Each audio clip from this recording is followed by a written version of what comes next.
জাতির নেতৃত্ব নারীরা দিবে, ওই জাতি সফল হবে না।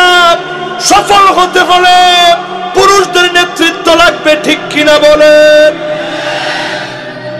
আল্লামা দেলোয়ার হোসেন সাইদি রহমাতুল্লাহ আলাইহি 50 বছর এই মাটির মধ্যে তাফসীর করলেন। কত মানুষ ওনার হাতে কালেমা পড়ে মুসলমান হয়েছে। সব সময় তিনি দিনের দাওয়াত দিন, দুইটা বিষয় তিনি বারবার বলতেন। শেষবারের মতো একটা বারের জন্য হলেও আল্লাহ আপনি জনগণের সামনে আমারে নিয়ে যায়,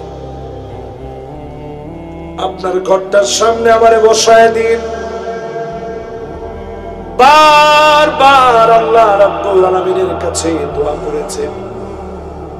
মুমিনের দোয়া কোনটা কবুল হয় না এমন নাই, হালাল সব দোয়া কবুল হয়। একটা কবুল হয় মুফাজাতান, তৎক্ষণাৎ কবুল। আরেকটা কবুল হয় তাখিরান, 10 বছর 20 বছর 50 বছর পরে কবুল হতে পারে। আরেকটা দোয়া আখিরাতের জন্য রেখে দিয়েছে। বিশ্বাস করেন প্রিয় আল্লামার দোয়া আখিরাতে শ্রেষ্ঠত্বের জন্য যিনি রেখে দিয়েছেন তিনি কে? মানুষগুলারে নিরপরাধ হওয়ার পরেও ফাঁসি দিছেন, তাই না? হেসরায় জেলখানায় নিছেন, হাতের ভিতরে হ্যান্ডকাপ পরা, পায়ের ভিতরে ডান্ডা বেড়ি পড়েছেন। কিন্তু এখন আপনাদের বুড়া বুড়া নেতাদের দিকে তাকাইলে আমাদের তো মায়া লাগে। জিগাইলে কেমন আছেন? আছি আলহামদুলিল্লাহ। যায় যায় অবস্থা। একজনের সাইডতলায় উড়াইতে রয়েছে, কি ধমক দিছে! এই ধমক তোমার কি এতদিন মনে ছিল? তুমি কত মানুষকে টানিয়েছ? হার্টের ভিতরে 5টা রিং পড়া আল্লামা সাইদিকে কত কষ্ট তোমরা দিয়েছ, ঠিক কিনা কর? এই জন্য প্রিয় ভাইরা খেয়াল করেন, টাকার বিনিময়ে আইন বিক্রি হবে। বিচারপতি মানিক কাদের মতো লোক কি অবস্থা হয়েছে দেখছেন? ভদ্রভাবে কলা পাতার মধ্যে শুয়ে রয়েছে, মাথা টুপি দিয়ে। জিজ্ঞাসা, তোর নাম মানিক্কা না? হ্যাঁ, আমার নাম মানিক্কা। মাথার মধ্যে যখন টুপিটা পইরা টুপি ঠিক রাখতে পারতেছে, গামছাটা দিয়ে যখন টান দেয় আর জিজ্ঞাসা, মানিক্কা না? আমার নাম মানিক্কা। কয়দিন আগে না কি জোর আসছিল তো টকশোর ভিতরে, কয় না, পরে আমি মাফ চাইছি। এই দেখেন আমি ওষুধকে আমি রোগা। সে কাপড় উঠে দেখাইতেছে যে আমার বিশাল অপারেশন হয়েছে। বিচারপতি মানিকদের মতো লোক আল্লাহ দৃষ্টান্ত বানায় দিয়েছে। সব জায়গায় তার চেহারাকে মুছে দিয়ে কলা পাতার ভিতরে যে প্রধান বিচারপতি শুইছে, মানুষ যে তাদেরকে সকালবেলা নাস্তা হিসাবে কিল ঘুষি দিছে, এই ভিডিওগুলো ডিসপ্লে বানায়া সুপ্রিম কোর্ট, হাই কোর্টে বারান্দায় বারান্দায় ডিসপ্লে দেওয়া দরকার। কোন বিচারপতি টাকার বিনিময়ে যেন আইন বিক্রি না করে, ঠিক কিনা কর? এরপরের টিকি কইতাম, অনেক সময় আপনি বিপক্ষে গেলে মনটা খারাপ হবে। কমু ইস্তিগফাফান ফিদ্দাম, রক্তের সরাসরি হবে, জেনোসাইড হবে, গৃহ যুদ্ধ হবে। কান্না খাড়া করেন, গৃহযুদ্ধ হবে। যদি আমরা বাংলাদেশ আর একটাবার ভুল করি, বাজার মোবাইল টোবাইল ধরে না, একটাবার যদি আর ভুল করেন কি হবে? আরে কথা কয় না, কি হবে? অলরেডি গৃহযুদ্ধ লাগানোর জন্য পার্শ্ববর্তী দেশ আকুইরা বই রয়েছে খাবলা দিয়া, ঠিক নেই? আজকে যদি খালি কোন গৃহযুদ্ধ লাগায় অস্ত্র দিয়ে, দেখবেন বাংলাদেশে কত গ্রুপ হবে, অস্ত্রের কোনো অভাব থাকবে না। এই জন্য আজকে আপনাদের পায়ে হাত রেখে বলি, দূরে থাকার সময় আর নাই। সত্য দেখলে আল্লাহর কোরআনের দিকে আসেন। সব দলরে আমি বলবো সংশোধন হন, নারী নেতৃত্ব বাদ দেন। আল্লাহর নবী বলেছেন ওই জাতি কোনদিন সফল হবে না। ওয়াল্লাহু আমরুহুম ইমরা, যেই জাতির নেতৃত্ব নারীরা দিবে ওই জাতি সফল হবে না। সফল হতে হলে পুরুষদের নেতৃত্ব লাগবে, ঠিক কিনা বলেন? মন খারাপ করছেন?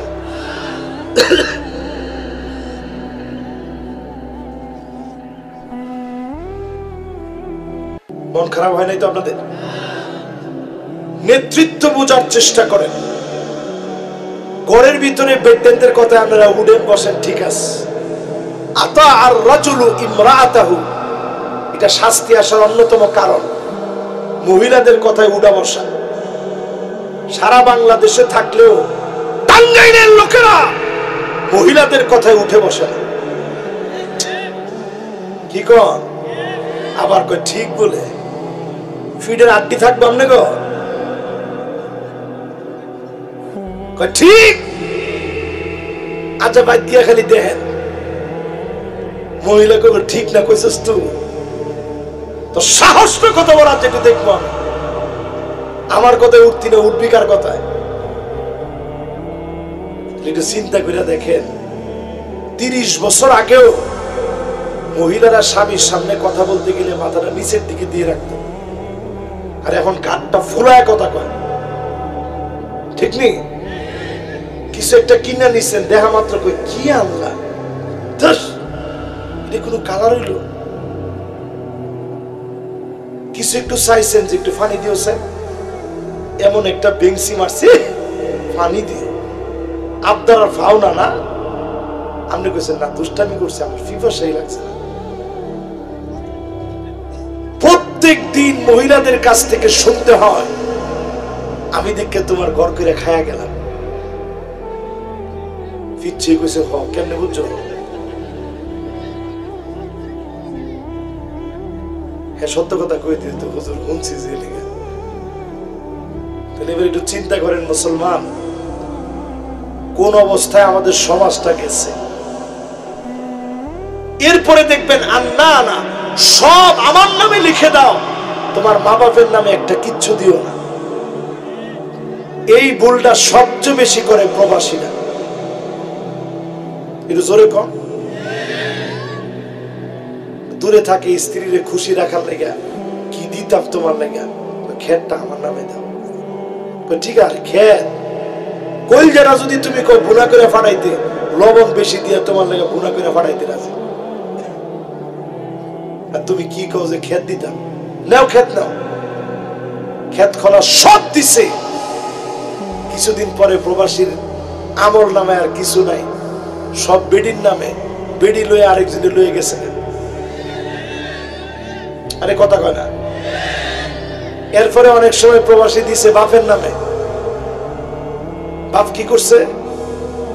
মাশাআল্লাহ আমার ছোট পুত্রের আল্লাহ যে দেওয়া দিছে হেরার কোনোদিন অভাব হইতো না, সব বাপ দিয়ে দিছে বড় পুত্রের নামে। ছোট পুত্রে কষ্ট করে কামাই করছে, দিছে বড় পুত্রে।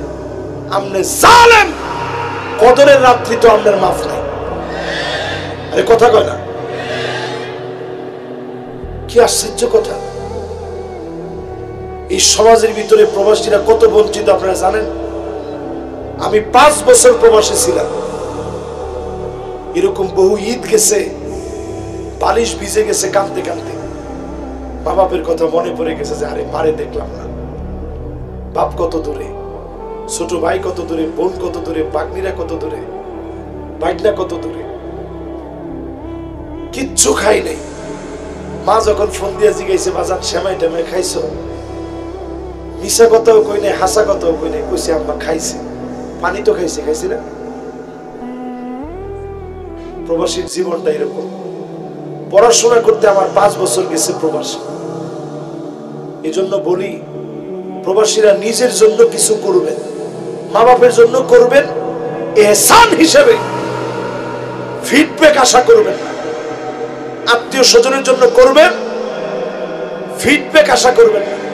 প্রতিদান দিবে আল্লাহ, কিন্তু দুনিয়ায় আপনি কোনো কিছু অতিরঞ্জিত করবেন, এটা আল্লাহ নিজেও বেরাজ হবে, এটার বরকত যিনি উঠায় নেবেন তিনি কে? বলছিলাম বিয়াউল হুকমের পরে কেন সাইড শুরু হবে? রক্তক্ষয়ী সংঘর্ষ লাগবে। যদি বাংলাদেশে ভুল করে ফেলে বড় ধরনের খেসারত দেওয়া লাগবে। ও মুসলমান, যদি বাঁচতে চান শুধুমাত্র দিনের দিকে আসেন। এই জমিনে দিনকে যিনি কায়েম করে দিবেন তিনি কে? 4 নম্বরের পরে 5 নম্বরে কাতিয়াতুর রহিম, আত্মীয়তার সম্পর্ক ছিন্ন হয়ে যাবে। গেছেনি? এখনই রাজনৈতিক দ্বন্দ্বে এমন হয়ে গেছে, আপন ভাই তারপরে ঘরে থাকতে পারে না, দুইজনে দুই দল করে, এরপরে কয় না তুই থাইস না, থাকলে ঝামেলা হইব। স্বাস্থ্য ভাই সম্পদটার সুযোগে চান্স পাইছে, দল করে নেছে, তুই তাড়াতাড়ি দিয়ে দে, দোয়ানদারি করার দরকার নেই, যেন ফারজ গিয়ে ফলায় থাক। এরকম আছে না নাই? নবীজির কথার সাথে মিলে না মিলে না? কেমন যেন নবীজি দেখে দেখে বলতেছে, এরকম মনে হইতেছে না? এরপরে আল্লাহর নবী 6 নম্বরে বলেন আকাল্লুহুম ফিকহান, এমন লোকদেরকে তোমরা জ্ঞানী মনে করবা, আসলে যারা জ্ঞান নাই, আসলে যে মূর্খ জ্ঞানহীন। আমি এখনো বলি, অনেককে এখনো ক্ষমতা দিয়ে রাখছেন অশ্ব ডিমের মতো, তাদের কাছ থেকে কিছু আশা করা যায় না, ঠিক কিনা বলেন? এজন্য আর ভুল করেন না। এবার চলেন আমি আমার পয়েন্টে চলে যাই। কয় শ্রেণীর লোকদেরকে আল্লাহ মাফ করবে না?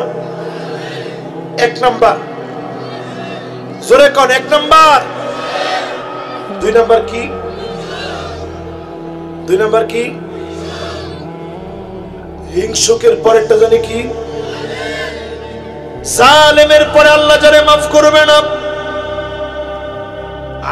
আকুল লিওয়ালিদাইন, পিতা মাতার সঙ্গে খারাপ ব্যবহার করে, অন্যায় ব্যবহার করে, ধমক দিয়া জারি মেরে কথা বলে, এমন সন্তান আছে না নাই? ওই দিন এক জায়গায় মাহফিল করতেছি, হঠাৎ করে এক বাপ মনের দুঃখে বলে ফেলছে, হুজুর আমার ছেলেটা বেশি করে। অধিকাংশ ইয়ং জেনারেশন, জেনজি, আমার গর্বের সন্তানেরা, যেই সন্তানদেরকে নিয়ে আমরা গর্ব করি, এরকম অনেক যুবক এরকমও আছে, বাপের বিয়ে গিয়ে বলে ধর, তুমি কি বুঝবা? বাপের মনে তেমন কিছু বোঝা দরকার নেই, শুধু যদি বাপ একটু আঘাত পেয়ে যায় আপনি বুঝে নিবেন, যত বড় সার্টিফিকেট আপনার থাকুক, কোনো না কোনো জায়গায় গিয়ে আপনি হিসাবের মধ্যে বেঁচে যাবেন। দেখবেন বিয়ে করছেন, বউ কথা শুনে না, বউ কথা শুনতেছে, সন্তান হয় না, সন্তান হইছে মানুষের মতো মানুষ হয়নি, কোনো কিছুই হয়েও হয় না, এরকম আছে না নাই? এই জন্যই মাহফিল থেকে নিয়ত করেন, শবে বরাত যেটাকে আমরা লাইলাতুন নিসফি মিন শাবান বলা উচিত, এই রাত্রিতে সবাই মাপ পাবে। মা বাপকে যে কষ্ট দিবে, অন্যায় করবে, দমক দিয়ে কথা বলবে, এমন লোককে যিনি মাফ করে দিবেন না তিনি কে? ওই লোকটার মাফ নাই। এখানে কে জানি আবার আগুন ধরেছে, হায় রে, বিপদের মধ্যে বিপদ। ধোঁয়া আসলে আমার কথা বলতে প্রচন্ড কষ্ট হয়। এর মধ্যে কি হয়, ধোঁয়াটা আসতেই করে এটার মধ্যে পানি ঢেলে দেন, কারণ পুরা জাহান্নাম ভরা থাকবে ধোঁয়া দিয়ে। দেখেন এখন কমিটির লোক কি ধোলান দিচ্ছে, হুজুরের কষ্ট হইতেছে মানে দোয়াটা নিবেইতে হবে যদ্দূর যা আছে জোরে করে আল্লাহু আকবার।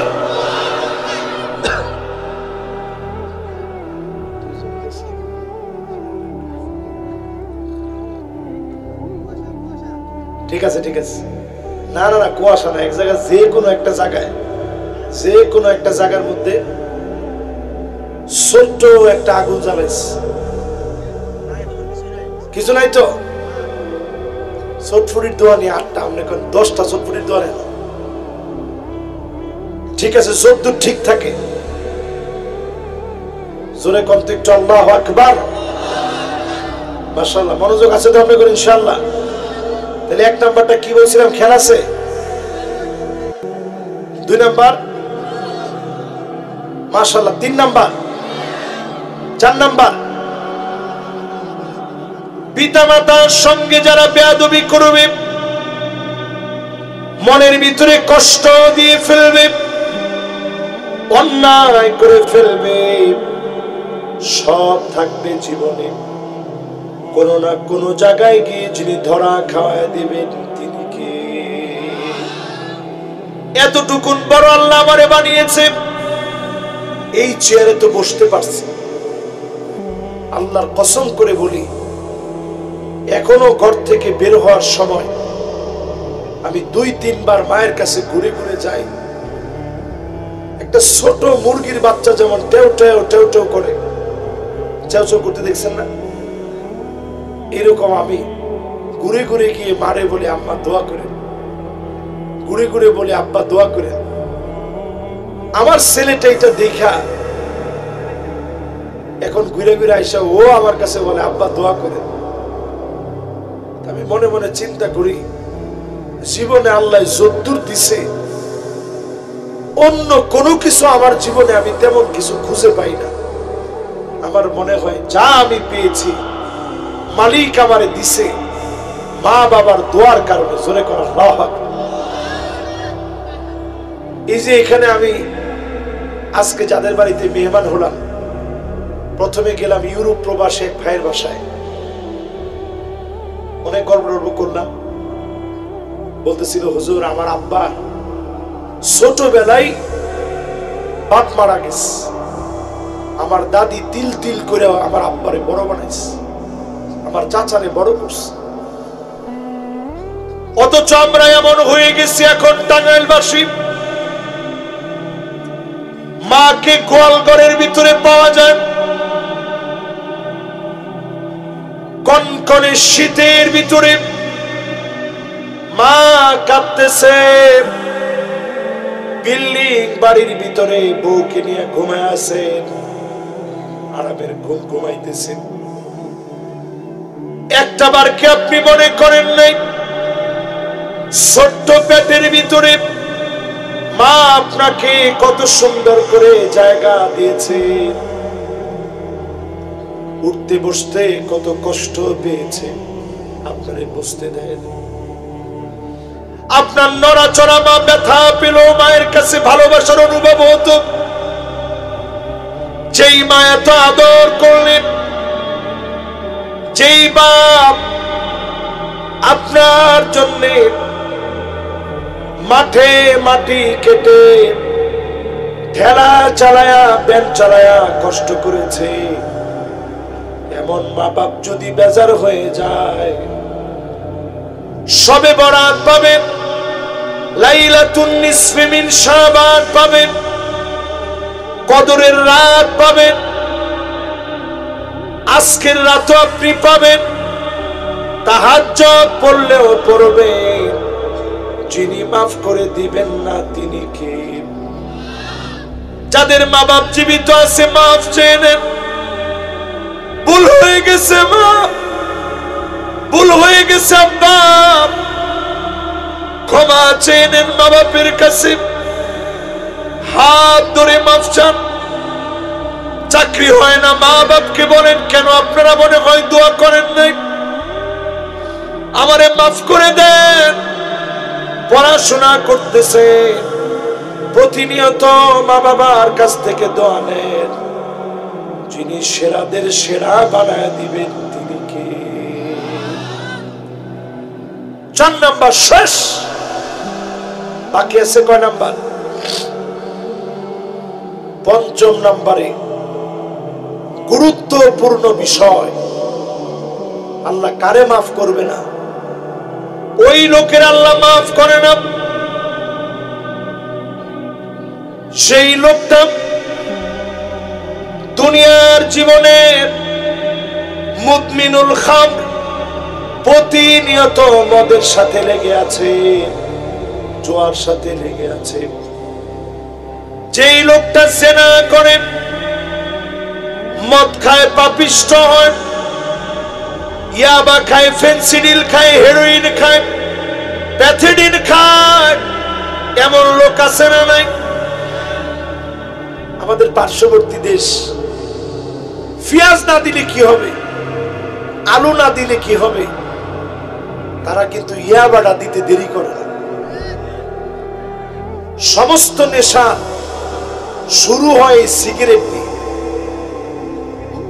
এই যে ধোঁয়াটা আপনারা খান, আর দুঃখু আর দুখান, ধোঁয়া দিয়ে ভরা থাকবে জাহান্নাম।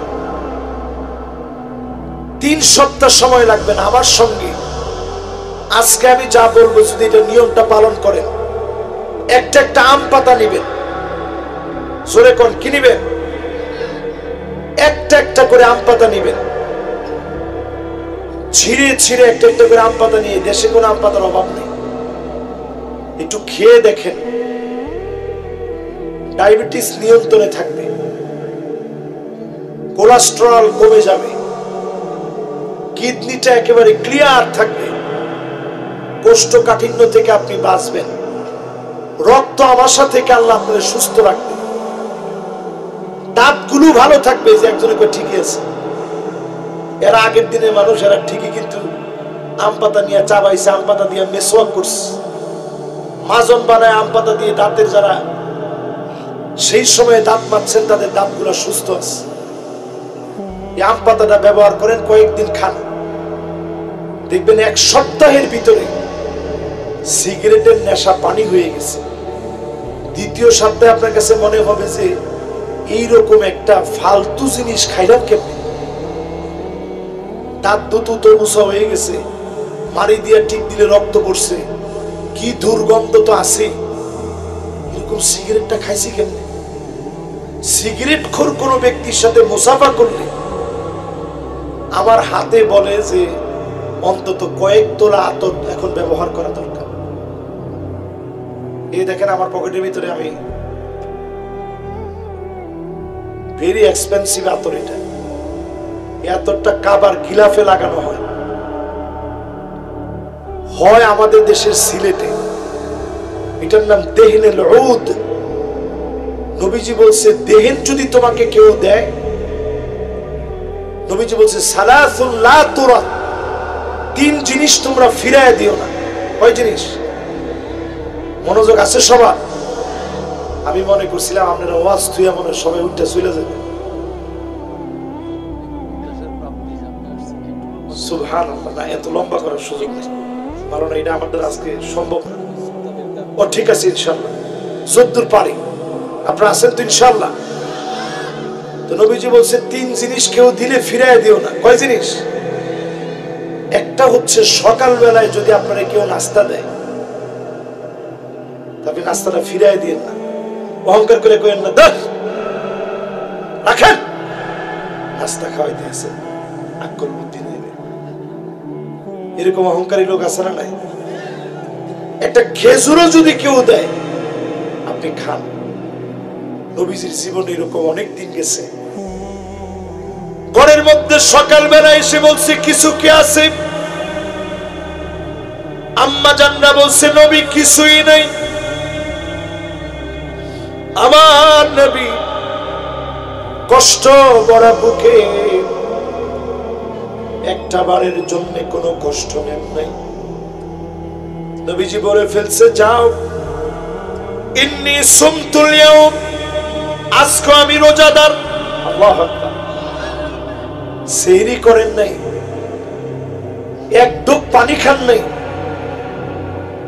এরপরও নবীজি কয় যাও আজকে রোজা রেখে ফেললাম। সেই নবীজি বলতেছেন, যদি সকাল বেলায় কোনো খানা আপনাকে অফার করে, ফিরিয়ে দিন, ওই খানাটা খেয়ে ফেলেন। 2 নাম্বার হচ্ছে, যদি কেউ আপনাকে বালিশ দিয়ে বলে একটু রেস্ট নেন, তাহলে সুযোগ থাকলে আপনি ফিরিয়ে দিন না, সুন্দর করে একটু রেস্ট করেন। বালিশটা দিলে আপনি অন্তত একটু রেস্ট নেন, কারণ আমার নবী এরকম বালিশের মধ্যে শুইতে পারে নাই। হযরত ওমর বলে, আমি একদিন নবীজির ঘরে ঢুকলাম, পিঠের দিকে তাকায় দেখি ঘুম থেকে নবীজি উঠেছে, চাটাইয়ের দাগগুলা পড়ে গেছে। হযরত ওমর বাচ্চার মতো কান্না শুরু করলেন। নবীজি বললেন, মা ইউকি, কোন জিনিস তোমারে কাঁদায়, কেন তোমার চোখের মধ্যে পানি? হযরত ওমর বললেন, নবীজি, রোম পারস্যের সম্রাটদের কি এমন আছে যেটা আপনার ভিতরে নাই? সহিহ বুখারী, সহিহ মুসলিমের ভিতরে এসেছে, নবীজি পরিষ্কার ভাবে বললেন, ফালাহুমুদ দুনিয়া ওয়া লানাল আখিরাহ, আমার পিঠের দাগ দেখে তোমার কষ্ট লেগে গেছে, তাদের জন্য শুধু দুনিয়া, আমাদের জন্য আখিরাতের দুয়ার যিনি খুলে দিবেন তিনি কে? ও মুসলমান, করেন এই জন্য বিছনা পেতে দিলে একটু রেস্ট নেবেন। 3 নাম্বার নবীজি বলছে, এই যে দেখেন, এটার নাম দেহনুল উদ, এটা 1 কেজির দাম 1 কোটি টাকা। সুবহানাল্লাহ। হয় কোন দেশে? আমগো দেশে। এতটা কাবার গিলাফের ভিতরে কয়েক কোটি টাকার আতর, কয়েক কোটি টাকার আতর প্রতিদিন কাবার গিলাফের ভিতরে ব্যবহার করে। শুধু হুজুর একটু লাগাই দিছি, সবাই লাগায় না। আপনার ঘরে বাদ বাইটা ইনশাল্লাহ দিব, ইনশাল্লাহ একদিন দোয়া করে দেন। এই দেখেন, এইখানে একটুখানি লাগাইছি, গ্রামটা কত দূর পর্যন্ত চলে যায় দেখেন। দেখেন তো আপনারা মাথা পর্যন্ত পান কিনা, ইনশাল্লাহ। এটার নাম দেহনুল উদ। নবীজি বলছে, এই উদ যদি কেউ তোমাকে দেয়, তুমি ফিরায় দিও না। জোরে কোন আল্লাহু আকবার। এবার কয় নাম্বারে ছিলাম? খেলা আছে আপনাদের? কত নাম্বারে ছিলাম? 5 নাম্বারে বলতেছিলাম, ও মুসলমান, নেশা ছেড়ে দেন। আজকে থেকে সুন্দর করে আতর ব্যবহার করেন। আম পাতা খান, প্রয়োজনে পেয়ারা পাতা খান। আমার নিজের গাড়ির ভিতরে আম পাতাও আছে, পেয়ারা পাতাও আছে। যখনই খেতে মনে চায় একটা আমি ছিঁড়ে সুন্দর করে খাই, খুবই ভালো লাগে। বিশ্বাস করেন, শরীরটা একেবারে আলহামদুলিল্লাহ, মাশাআল্লাহ, ফুরফুরা লাগে। আজকে থেকে শুরু করেন, দেখবেন সিগারেটের ইয়া বাদ হয়ে যাবে ইনশাআল্লাহ। বলেন। এবার আসেন প্রিয় ভাইরা আমার, প্রত্যেক বছরে আযাব আসে কয়বার? 1 বার অথবা 2 বার। সবাই বলেন, 1 বার অথবা 2 বার আল্লাহ আযাব দেন, পাকড়াও করেন। সুম্মা লা ইয়াতুবুনা ওয়ালা হুম ইয়াযাক্কারুন, এরপরেও তওবা করেন না, আল্লাহর দিকে ফিরে আসেন না। আজকে যদি আপনি বলেন আপনার দিকে ফিরে আসবো, আজকে যদি বলেন তওবা করব, অন্যায় ছেড়ে দিব, গুনাহ ছেড়ে দিব, আজকে যদি বলতে পারেন, যিনি মাফ করবেন, কবুল করবেন, আযাব উঠে নেবেন, তিনি কি? রাজি আছেন? সূরা কোন রাজি আছেন? তওবা করার জন্য কয়েকটা শর্ত আছে। 1 নম্বরে আন্নাদাম, লজ্জিত হওয়া লাগবে। সূরা কোন কি হওয়া লাগবে? আল্লাহর কাছে আপনি বলবেন, আল্লাহ আমার চাইতে গুনাহগার বেশি কেউ নেই, আমি সবচেয়ে বড় গুনাহগার, সবচেয়ে বড় পাপিষ্ঠ, সবচেয়ে বড় নরাধম নালায়েক। আল্লাহর কাছে যত ছোট হবে, সৃষ্টির কাছে যিনি বড় বানায় দিবেন তিনি কে? নবীজি আল্লাহর কাছে বলতেন, আল্লাহুম্মা ইন্নী আবদুক ওয়া ইবনু আবদিক ওয়া ইবনু আমাতিক নাসিয়াতি বিয়াদিক মাদিন ফিয়া হুকমুক আদলুন ফিয়া কদাউক আসআলুকা বিকুল্লি ইসমিন হুয়া লাক سميت به نفسك أو أنزلته في كتابك أو علمته أحدا من خلقك أو استأثرت به في علم الغيب عندك أن تجعل القرآن ربيع قلبي ونور صدري وجلاء حزني وذهاب همي। নবীজি আল্লাহর কাছে এত বিনয় নিয়ে দোয়া করতেন, আল্লাহ আমি আপনার গোলাম, গোলামের ঘরের গোলাম। জোরে কোন আল্লাহু আকবার।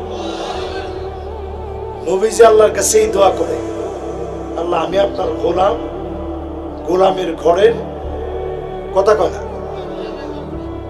আমার মা আপনার বান্দি, চুলের গুচ্ছগুলো হাতের মুঠোর ভিতরে। নবীজি আল্লাহর কাছে কয়, আল্লাহ আপনার হাতের মুঠের ভিতরে আমার চুলের গুচ্ছ, যত সিদ্ধান্ত আল্লাহ আপনার সব চূড়ান্ত। যার সিদ্ধান্ত আল্লাহ আপনি নিয়েছেন চূড়ান্ত হবে, আদালত পূর্ণ হবে। যত নাম আপনার আছে, নামগুলো ধরে ধরে ডাকতেছি। যত নাম কিতাবের ভিতরে দিয়েছেন, নামগুলো ধরে ডাকতেছি। যত নাম আপনার কোন গোলামকে শিখিয়েছেন, নামগুলো ধরে ডাকতেছি। যত নাম গোপন রেখেছেন, নামগুলো ধরে ডাকতেছি।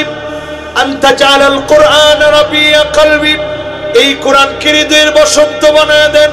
নূর সাদরি, বক্ষের আলো বানায় দেন। জালা হুজনি, দুশ্চিন্তা দূর করে দেন। ওয়া যাহাবা হাম্মি, টেনশনগুলো আপনি দূর করে দেন, পেরেশানি মুক্ত করেন। আল্লাহ নবী এত বিনয় নিয়ে দোয়া করেছেন।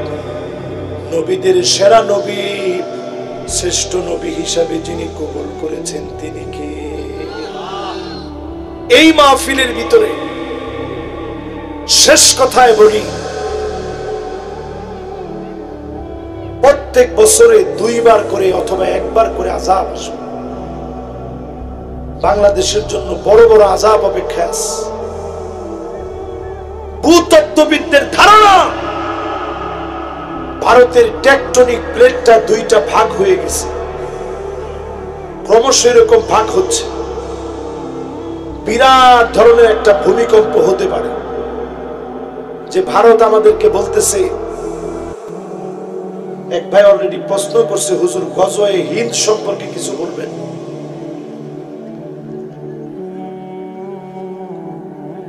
গজওয়ে হিন্দ সম্পর্কে কিছু বলবেন?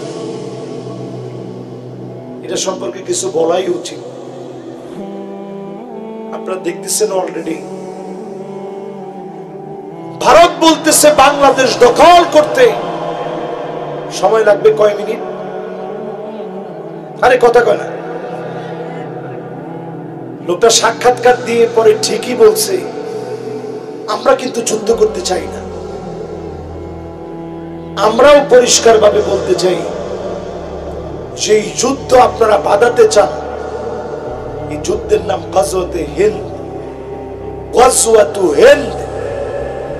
এই যুদ্ধে বিজয় কিন্তু অন্য কারো হবে না, এই বিজয় মুসলমানদের বিজয় হবে। ঠিক কিনা বলেন? টাকনু পর্যন্ত রক্ত পৌঁছায় যাবে, বিজয় কিন্তু অন্যজনের না, বিজয় আমার আপনার মতো মুসলমানদের হবে। জোরে করে আল্লাহু আকবার। মুনাফিকেরা চিহ্নিত হয়ে যাবে, ইসাবাতান মিন উম্মতি, উম্মতের ভিতরে দুইটা দলের জন্য জাহান্নামের আগুন হারাম হবে। একটা দল হবে তারা যারা ভারতের বিজয়ের জন্য রণাঙ্গনের ভিতরে ছুটে চলবে, ওদের জন্য জাহান্নামের আগুন হারাম হয়ে যাবে। আল্লাহু আকবার বলেন। মুসলমান কলিজা মরে গেছে তো কবে বুঝবেন মুসলমান? আমরা এখন আগে গুনি সংখ্যা আমরা কয়জন? হুজুর এরকম একটা ছোট্ট দেশ, কিছু নাই, রকেট নাই, অমুক নাই, সুমুক নাই, ট্যাঙ্ক নাই, হাবিজাবি নাই, অস্ত্র নাই। মুসলমানের তেমন কিছু লাগে না, শুধু লাগে ইমানি হিম্মত। ঠিক এখন না বাড়িতে গিয়ে কয়েন একজনে যেমনে একটা হাই তুলছে, আমার আর জিহাদের কথা কয়েন না, আমার জীবনটা অনৈ কবরের মধ্যে যায় যায়। জোরে হিম্মত নিয়ে কোন আল্লাহু আকবার। ইয়ারমুকের যুদ্ধে আমরা ছিলাম ৩৬,০০০। কোন কত হাজার? ৩৬,০০০। অন্যদিকে রোমক সাম্রাজ্যে পৃথিবীর সেই সময়ের পরাশক্তি দল, সারা দুনিয়ার সবচেয়ে বড় বড় ফাইটাররা ছিল ৪,৪০,০০০। আমরা মুসলমানরা তেমন কিছুই ছিলাম না। সামান্য দিনের প্রচারকরা ছিল মাত্র ৩৬,০০০। খেটে খাওয়া মানুষ, খেতে কাজ করা মানুষ, খেজুরের বাগানে কাজ করা মানুষ, শ্রেষ্ঠ ইমানের অধিকারী সাহাবীরা এবং তাবিরা মিলে ছিলেন ৩৬,০০০। কত হাজার? যুদ্ধে পারদর্শী ট্রেনিং প্রাপ্ত সৈনিক ছিল ৪,৪০,০০০। তাহলে আমাদের চেয়ে বেশি কত? এবার একটু ইয়ংরা তোমরা ক্যালকুলেটর চাপ দাও, কত গুণ বেশি তারা? না ৪,০০,০০০। তাহলে আমরা ৩৬,০০০, তারা ৪,০০,০০০। তাহলে কত গুণ বেশি হয়? দেখি কোন যুবক বের করতে পারে এটা। ৯ গুণ যে কইছেন ভুল হইছে উত্তর। হ্যাঁ ১২ গুণ কে কইছে? দেই কেমনে জানো তুমি? মাশাআল্লাহ, ঠিক আছে। তুমি কেমনে কইলা?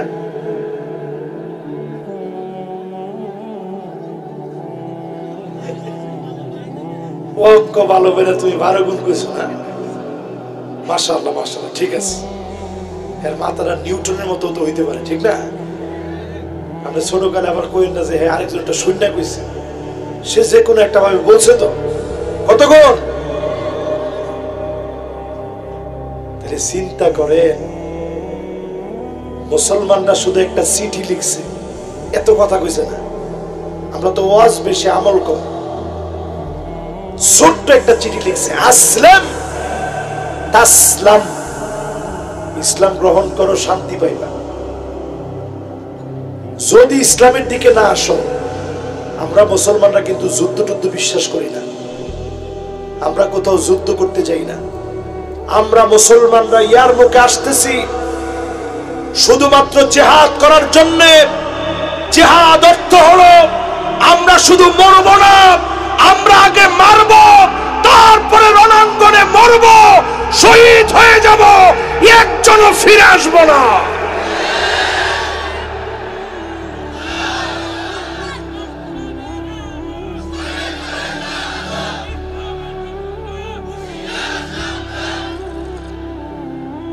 এবার একটু চিন্তা করেন,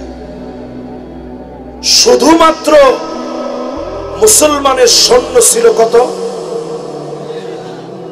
তারা ছিল কত? এরপরও তাদের পায়ের নিচে মাটি নাই, থরথর করে কাঁপতেছে। রোমক সম্রাট ভয় পায়া চিঠি লিখছে চীনের কাছে, এই বর্তমান চীন। কি চিঠি লিখছে? ভাই তুমি একটু সৈন্যবাহিনী পাঠায় আমার সাহায্য করো, খালিদ বিন ওলীদ আসতেছে, আমার তো পায়ের তলে মাটি নাই। খালিদ বিন ওলীদের কথা লিখে যখন চিঠি লিখছে, চীনের সম্রাট আগে কিরকম ছিল চীনের লোকেরা চিন্তা করেন। হে উল্টা চিঠি লিখে জানায় দিছে, ইন্না কওমান লাউ আরাদু আন ইয়াখলাল জাবাল লাখালাউ। মুসলমান এমন এক জাতি, এরা যদি পাহাড়কে বলে পাহাড় সরে যাও, পাহাড় সরে যাবে। নারায়ে তাকবীর। হিম্মত হারাই গেছে মুসলমান। ওরা আমারে 5 মিনিটের আলটিমেটাম দেয় আমাদেরকে। আমরা সেই সে জাতি যারা পাহাড়কে যদি বলে সর, পাহাড় সরে যাবে। এত হিম্মতওয়ালা জাতি দেশে বিক্রি করে দিছে আরেকজনের কাছে। ঠিকঠাক আর 2-3 জন মিল্লা কইয়া। এজন্য এখন থেকে হিম্মত নেন। সামনের দিন শুধু বিপ্লবের দিন। 5 আগস্ট দিয়ে বাংলাদেশে শুরু হলো, 8 ডিসেম্বর সিরিয়ায় বিজয় হলো, তিউনিসিয়া নতুন করে জেগে উঠবে, লেবানন জাগবে, লিবিয়া জাগ্রত হবে। আগামীর দিনগুলো মুসলমানদের বিজয় বিপ্লবের দিন। কোন জালেম আটকায় দিতে পারবে না, পারবে না, পারবে না।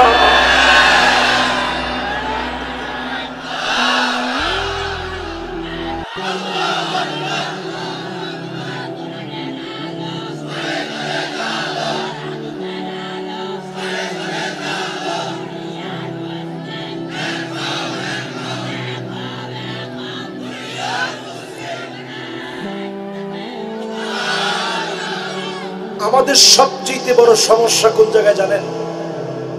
সবচেয়ে বড় সমস্যা এবং সংকট হচ্ছে আমরা মুসলমানেরা এখন এক না। আরে জোরে কোন না। এর মধ্যে আমরা হুজুররাই তো এক নামে। এই যে দেখেন আমি যে টুপিটা পিনছি, কি লিয়ে পিনছি জানেন? এটা মনের দুঃখে পড়ছি। আলাজার থেকে আসার সময় এই টুপিটা পরাই দিছে এবং বলছে তোমরা পড়ো।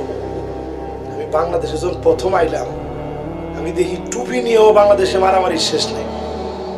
আমি চিন্তা করলাম বুদ্ধি করে, আমিও তো মারামারির মধ্যে যাওয়ার দরকারটা নেই।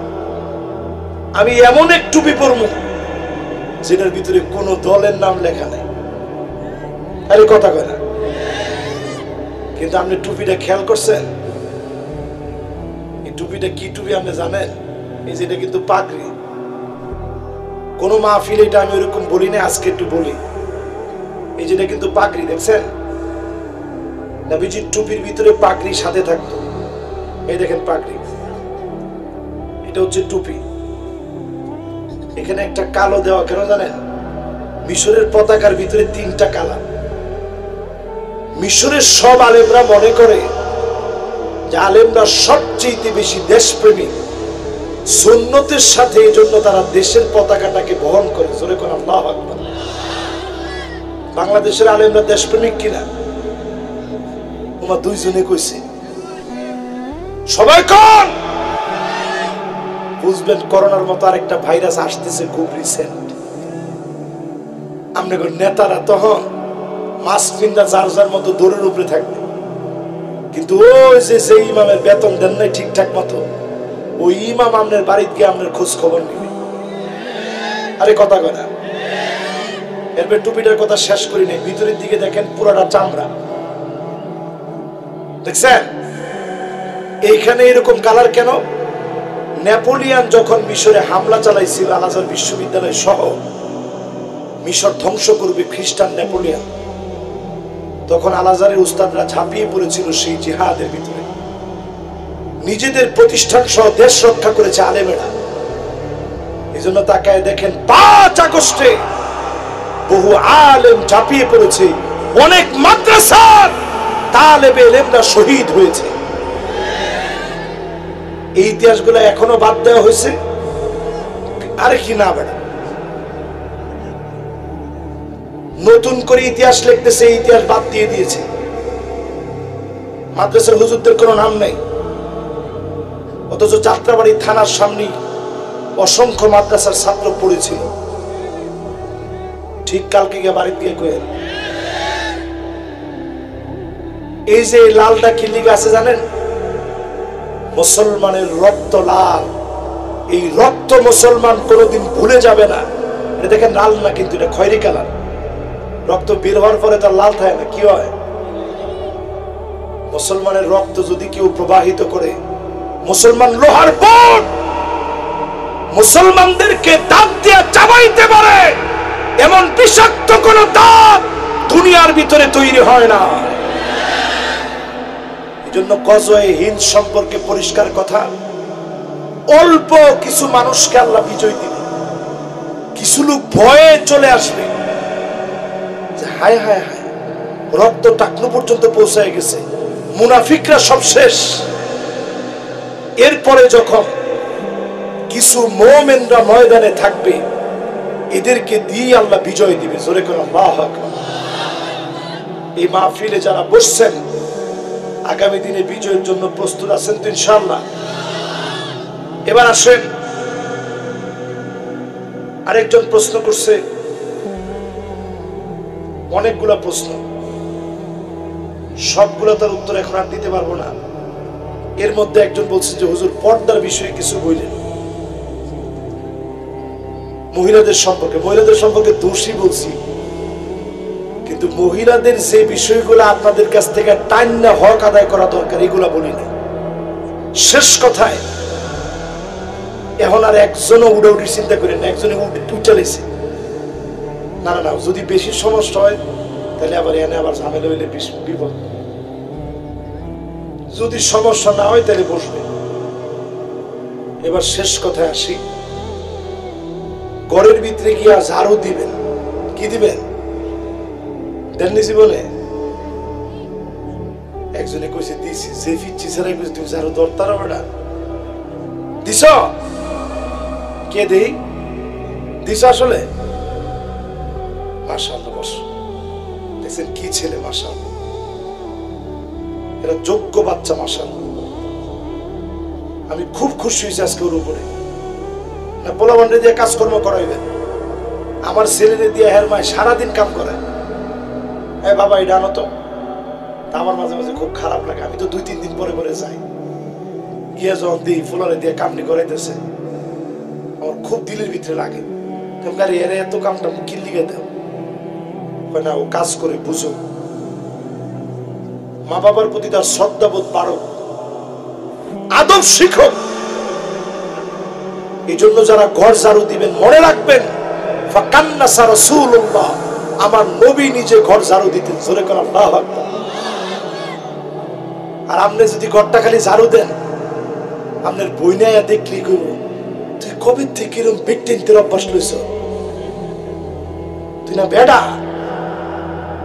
আপনি বন্ধু কইবেন, বোন আমি যেদিন থেকে ওয়াজ শোনা শুরু করছি, রসুলের জীবনী শুননা, ওই দিন থেকে এই সুন্নতটা আমলে লইছি। রাজি আছেন ইনশাআল্লাহ?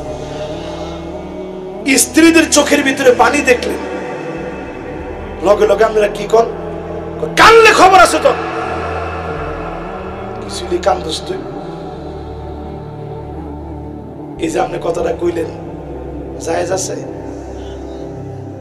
আল্লাহর নবী যদি দেখতেন আম্মা জানের চোখে পানি, নবীজি পাশে গিয়ে বসতেন, 2টা চোখের পানি এভাবে মুছে দিতেন, মুছে দিয়ে কইতেন কি দুঃখ তোমার, আমার একটু কম, খাবার কষ্টে কাঁদতেছ কি? আর না, আমনি উট নিয়ে গেলেন, কসওয়া আর আব্বা নামক 2টা উট ছিল নবীজি, আপনি এমন একটা উট আমারে দিছেন, রোগ গিয়া বেড়াইমা, এটা পিছনে পড়ছে, আপনার লোক আমি গল্প করতে পারিনি, এই জন্য কাঁদতেছি দুঃখে। কেন গল্প করতে পারলাম না? নবীজি কইল ঠিক আছে এখন গল্প কর, যত গল্প মনে চায় এখন কর। আর আমরা এখন এমন বিজি হয়েছি, সারাদিন মাঠে ঘাটে ব্যবসা বাণিজ্য সব করে ঘরের ভিতরে গিয়ে এক মোবাইল নিয়ে, একটা দিয়ে আপনি তসবিহ জপতেছেন, আরেকটা দিয়ে আপনার বউ তসবিহ জপতেছে। আর ফোলাফানে কিছু কইলি মোবাইল কেমনে ফোলাফান মানুষ সব একটু চিন্তা করে। এই জন্য সবার দায়িত্ব স্ত্রীদেরকে সময় দেন। পরক্রিয়া বিষ বাষ্প গ্রামে গঞ্জে শহরে অলিতে গলিতে ছড়ায় গেছে। এটার জন্য দায়ী কিন্তু আপনি নিজেও, কারণ আপনি নিজে আপনার স্ত্রীকে সময় দেন, ঠিক কিনা? এরপরে আপনি স্ত্রীদের নাম ধরে ডাকেন, নতুন নতুন নাম দেন। স্ত্রীর সৌন্দর্যের প্রশংসা করতে গিয়ে চাঁদের চেয়ে সুন্দর কর, জায়েজ হবে না হারাম? সুন্দর সুন্দর কাপড়টা স্ত্রীর সামনে গিয়ে পরেন, অফিসে একবারে টাই পরে যান, আর স্ত্রীর সামনে গিয়ে সিরা লঙ্গিটা গলার কষের দাগ বেড়ে রয়েছে, এটা ফইরা সিরা গেঞ্জি আর ছিটতে পারে না। স্ত্রীও ঘরের ভিতরে সবচেয়ে সিরা জামা ফিরতে, ঠিক কিনা কন? নবীজি ঘরে আসার আগে হযরত আনাসকে পাঠাইতেন, যাও গিয়ে তোমার আম্মা জানদেরকে বলো নবীজি ঘরের ভিতরে আসতেছে। জোরে কোন আল্লাহু আকবার। হাদিসের ভিতরে পাওয়া যায় দৌড়াদৌড়ি শুরু হয়ে যেত, কে কার ঘর ঘুষাবে, কোন একটা জিনিস যেন উলটপালট না থাকে। আর আমরা ঘরের ভিতরে দেই বেডিয়ে তসবিহ চলতেছে, ডাক্তার তো দেখাবেনি, কিন্তু কোরআনের ট্রিটমেন্টটা করেন। এই ট্রিটমেন্টের কারণে যিনি ভালো করে দিতে পারেন তিনি কে? এরপরে যদি স্ত্রীর অসুস্থতার অবস্থা আসে, প্রত্যেকটা মাসে অসুস্থতার অবস্থা আসে না, তখন স্ত্রী কোন গ্লাসে খাচ্ছে তাকায় দেখবেন। এটা নবীজির সুন্নাত। নবীজি ওই সময় তাকায় তাকায় দেখতেন। এটা ইহুদিদের বিপরীত আমল করা হয়, কারণ তারা তখন মহিলাদেরকে পৃথক করে দেয়, হিন্দুরা পৃথক করে দেয়, খ্রিস্টানরা দূর দূর করে। এই জন্য ওই সময়ে নবীজি সবচেয়ে সুন্দর আচরণ করতেন। কোন জায়গায় ঠোঁট লাগায় খাইতেন, নবীজি তাকায় তাকায় দেখতেন। আপনি দেখবেন কোন জায়গায় ঠোঁটটা লাগাইছ, আপনি ওই জায়গায় ঠোঁটটা লাগায় খান। জোরে কোন আল্লাহু আকবার। এক প্লেটে খানা খান একসাথে, আপনার হার্ট ভালো থাকবে, একসাথে থাকবেন, মাঝখানে কোনো পার্টিশন টার্টিশন নেই। নবীজি নিজে, এটাকে কেমনে সহজভাবে বলবো আমি এখনো পাচ্ছি না। নবীজি নিজে ধরুন একটা কম্বল, একটা ল্যাপ, সেই সময়ের বাত্তানিয়া বলতে যা বোঝায় শীত নিবারণের পোশাক, একটার ভিতরে নবীজি আম্মা জানকে নিয়ে একসঙ্গে থাকতেন। জোরে করে আল্লাহু আকবার। কথা কি বুঝতেছেন আপনারা? এরপরে নবীজি নিজে আম্মা জানদেরকে নিয়ে দৌড় প্রতিযোগিতা দিতেন, ঘুরাইতে নিয়ে যেতেন, দেখায় দেখায় বলতেন, দেখো এই পাহাড়টার নাম না উহুদ পাহাড়, জাবালুন ইউহিব্বুনা ওয়া নুহিব্বুহু, এই পাহাড়টা আমাদেরকে ভালোবাসে, আমরা এই পাহাড়কে ভালোবাসি। আল্লাহর জান্নাতে এই পাহাড়টা হুবহু আল্লাহ নিয়ে সাজায় রাখবে। স্ত্রীদের সাথে এই ব্যবহারগুলো করবেন তো ইনশাআল্লাহ। আল্লাহ তাআলা আমাদেরকে তৌফিক দান করুক, পড়েন আমিন। আর কথা না বাড়িয়ে সরাসরি মোনাজাতের দিকে যাচ্ছি। আল্লাহ পাকের কাছে কামনা করি প্রত্যেকটা কথার নূর আল্লাহ তাআলা আমাদেরকে দান করে দিক, পড়েন আমিন। আল্লাহুম্মা আমিন। ربنا ظلمنا أنفسنا وإن لم تغفر لنا وترحمنا لنكونن من الخاسرين. ربنا لا تزغ قلوبنا بعد إذ هديتنا وهب لنا من لدنك رحمة إنك أنت الوهاب. আল্লাহ তাআলা করটিয়াবাসীর অনেক দিনের স্বপ্নের মাহফিল, বড় আশার প্রতিফলন, এই মাহফিলে বসে আজকে হাত তুলেছি, মেহেরবানি করে গুনাহ মাফ করে দেন আল্লাহ রব্বুল আলামিন। অনেকের মা নাই, অনেকের বাবা নাই, মা বাপ যার কবরে ঘুমায় আছে, মা বাবার জীবনের গুনাহগুলোকে মাফ করে দেন। এলাকাবাসী আশপাশে যারা ঘুমায় আছে, অসহায়ের মতো তাকায় আছে, রব্বুল আলামিন রমজান আসার আগে মেহেরবানি করে গুনাহগারদের গুনাহগুলো মাফ করে দেন আল্লাহ। ফিলিস্তিন কাঁদতেছে, সারা দুনিয়ার ভিতরে 2 কোটি মুসলমান মার খাচ্ছে। 20 কোটি মুসলমানের মাথার উপরে ছাদ নাই, শরণার্থী হয়ে গেছে। আয় আল্লাহ, মুসলমানের রক্তের কালার কিন্তু ঠিকই লাল, কিন্তু সারা দুনিয়াতে মুসলমান বললে কেউ কথা বলে না। রব্বুল আলামিন আমাদের পক্ষে কেউ আসে না, কেউ বলে না, কেউ মায়া দেখায় না। আল্লাহ, আমরা বিশ্বাস করি দুনিয়ার কেউ না বললেও আপনার তো মায়া লাগে। আল্লাহ তাআলা মেহেরবানি করে সারা দুনিয়ার মাজলুম মুসলমানদেরকে হেফাজত করেন আল্লাহ রব্বুল আলামিন। এই মুহূর্তে যারা হাত তুলেছে, আপনি আমাদেরকে ছেলে দিয়েছেন মেয়ে, আমাদের কলিজা গুলোকে মানুষের মতো মানুষ বানায় দিন আল্লাহ। এমন লোকেরা এই মাহফিলে দান করেছে, যারা কষ্ট করে ইনকাম করে। অটো চালিয়ে 1500 টাকা দিয়েছে, 2000 দিতে পারে নাই বলে মনটা খারাপ হয়ে গেছে। এরকম অনেক লোকদের দানের কারণে মাহফিল হয়, মসজিদ হয়। আল্লাহ, যারা দান করেছে প্রত্যেকের দান কবুল করে আয় ইনকামের ভিতরে বরকত দিয়ে দিন আল্লাহ রব্বুল আলামিন। আমি দোয়া চাই, যত জায়গায় ওয়াদা দিয়েছি সুস্থতার সাথে ওয়াদা গুলা পুরা করার তৌফিক দিন আল্লাহ ইলাহুল আলামিন আকরামাল আকরামিন।